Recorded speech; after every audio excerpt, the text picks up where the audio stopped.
গভীর রাতে দাদা তার বিছানায় ঘুমানোর চেষ্টা করছেন, কিন্তু একটি দুষ্টু মশা তার কানের কাছে অবিরাম কি শব্দ করে উড়ে বেড়াচ্ছে, তাকে ঘুমাতে দিচ্ছে না।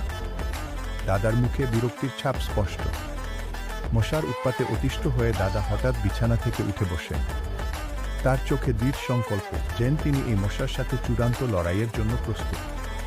তিনি মনে মনে প্রতিজ্ঞা করেন, আজ তোকে ধরি। দাদা দ্রুত তার উদ্ভাবিত একটি ছোট, অদ্ভুত দেখতে রোবট চালু করেন।